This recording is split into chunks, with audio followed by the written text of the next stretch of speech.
Kalau di DNA, kalau berani DNA ya, berani nggak tes DNA? Berani nggak tes DNA? Berani nggak tes DNA?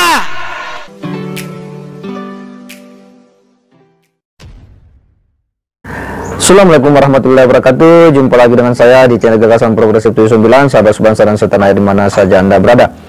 Kembali kita mengikuti isu yang masih lagi hangat, yakni masalah Kiai Imaduddin Usman dan sejumlah para habaib yang masih saja terus melakukan adu argumentasi.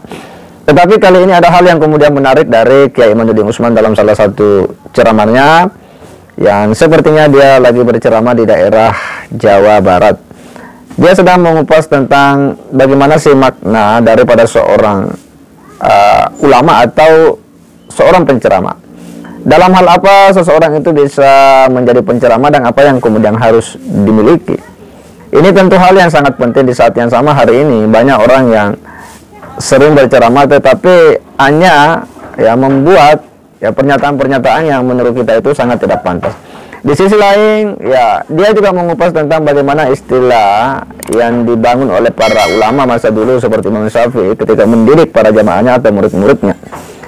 Sementara hal yang sering kita dengar di kalangan habaib itu adalah Habib itu adalah orang yang dicintai dan dia memiliki muhibbin, artinya pencinta. Nah, ini yang kemudian dikupas secara lebih tajam dan cukup filosofis oleh Kiai Imaduddin Usman. Nah, untuk lebih jelasnya kita akan simak seperti apa ceramah yang begitu berapi-api dari Kiai Imaduddin Usman ini. Mari kita simak sama-sama. Wa man fi ma'nahuma indal ulama wa huwal masyayikh. Kalau dia bukan ibu kalian, kalau dia bukan ayah kalian, kalau dia bukan guru kalian, walaupun katanya dia kiai, walaupun katanya dia ulama, maka tidak ada kewajiban bagi kalian untuk menghormatinya dengan menghinakan orang tua dan guru kalian yang mengajari kalian sendiri.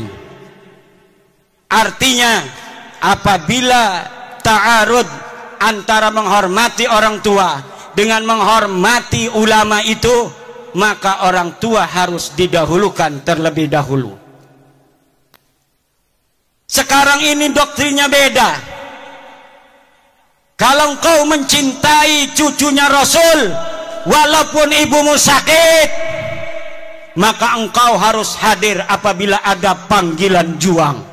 Kalau ada panggilan jihad. Jihad apa? Negeri kita ini sedang tenang, saudara. Negeri kita ini aman, tentram. Ngedengerin ceramah juga bisa sambil beli cilok. Ngedengerin ceramah juga bisa sambil ngopi, bisa sambil ngerokok. Banser begana begini juga nggak ada apa-apa sebenarnya mah. Pura-pura sibuk. Aman, tentram, betul nggak? Cuma banser ingin menunjukkan penghormatan pada kiai-kiai saja. Sebenarnya nggak ada apa-apa.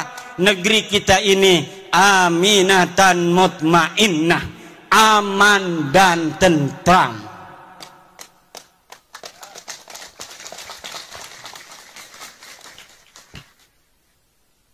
Ini pelajar-pelajar Ibnu kenapa ngeliatinya begitu? Apalagi mikir ini punya istri belum ya?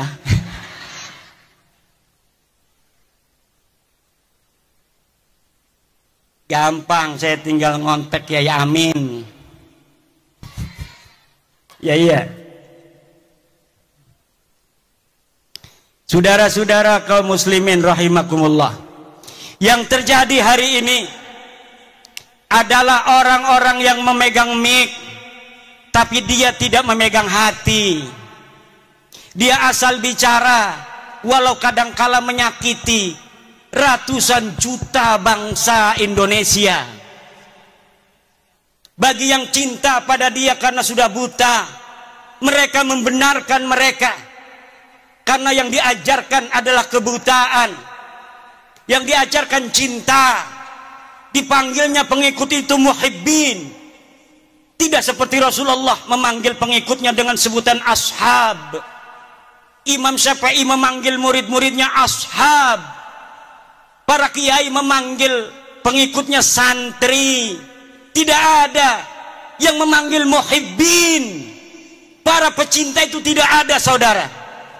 Muhibbin itu buta, karena sehingga yang menjadi pengikut mereka amat disebut ashab. Maka ketika Nabi Muhammad tiada, murid-muridnya para sahabat ini kemudian menjadi orang-orang tinggi derajatnya, bahkan bisa mengalahkan Rasulullah, dapat menguasai tanah yang lebih luas, sehingga mereka tanah yang dikuasai itu menyebut la ilaha illallah. Itulah murid-murid Rasulullah yang disebut ashab, bukan disebut muhibbin. Kemudian murid-murid Imam Syafi'i disebut ashabus Syafi'i, sahabat-sahabat Imam Syafi'i. Maka mereka kemudian menjadi ulama-ulama besar sepeninggal Imam Syafi'i. Cucu-cucu muridnya juga menjadi ulama-ulama besar. Kemudian cucu-cucu muridnya menjadi ulama-ulama besar. Mereka yang disebut sebagai ashab adalah mereka yang dididik untuk lebih mulia dan lebih pintar dari gurunya. Sementara mereka yang disebut muhibbin hanya dijadikan anak buah yang untuk mengorbankan diri bagi yang dicintainya.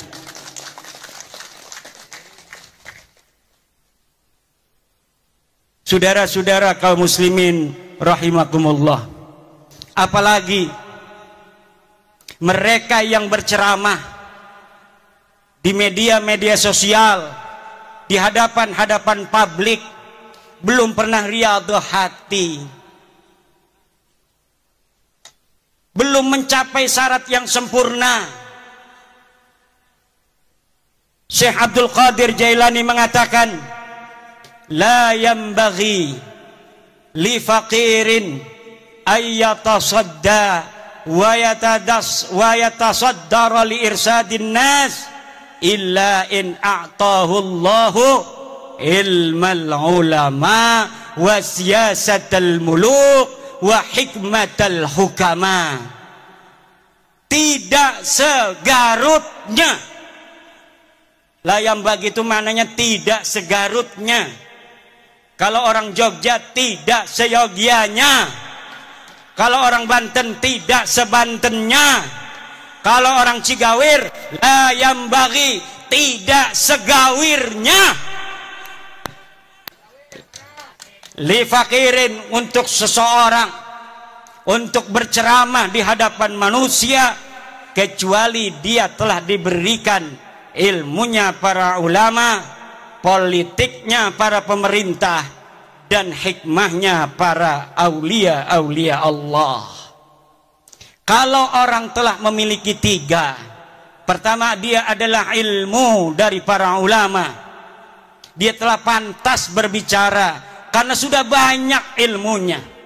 Dia sudah ta'lim puluhan tahun di pondok pesantren. Kemudian dia mengerti siyasatal hukama, politiknya para pemerintah.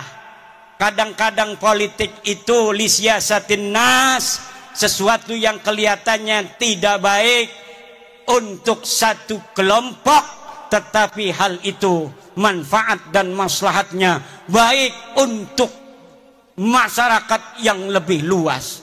Pemerintah kadang-kadang harus melakukan hal-hal yang demikian. Yang ketiga adalah hikmatul hukama. Dia harus mempunyai hikmahnya para aulia-aulia Allah, kasih sayang dan cinta di hati. Tidak setiap ilmu itu, saudara, bisa untuk diberikan di hadapan publik seperti ini.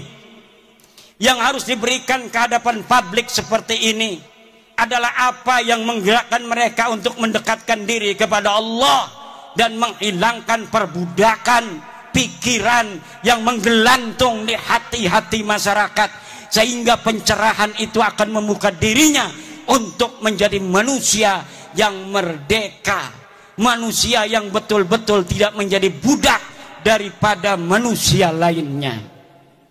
Saudara-saudara, sebenarnya saya ingin lama untuk berceramah, tetapi suara ini karena saking semangatnya di negeri sendiri. Karena saya walau dari Banten, tapi ada kata orang tua, ada silsilah nasab ke Bandung, Garut, dan Sumedang Larang. Kalau di DNA, kalau berani DNA ya, berani nggak tes DNA? Berani nggak tes DNA?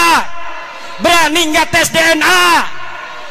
Kalau kita dites DNA, maka orang Banten dan orang Jawa Barat, di dalam darahnya, di dalam tubuhnya ada darah Prabu Siliwangi yang mengalir, saudara-saudara. Kalau diurut dari nonong-nonong, neng-neng yang duduk ini, dari dirinya sampai Prabu Siliwangi, lihat ada berapa leluhur yang telah mati di medan juang. Ada berapa leluhur yang telah mati syahid dalam mempertahankan tanah Pasundan dan Jawa Barat ini, dalam mempertahankan Indonesia Raya ini, saudara. Maka kita kalau ada tes DNA diperintahkan oleh Gubernur Ridwan Kamil, turunan Sunan Gunung Jati, hei orang-orang Garut, tes DNA, aing hayang nyaho, siap keturunan saha, siap ente tes DNA, siap ente tes DNA, siap ente.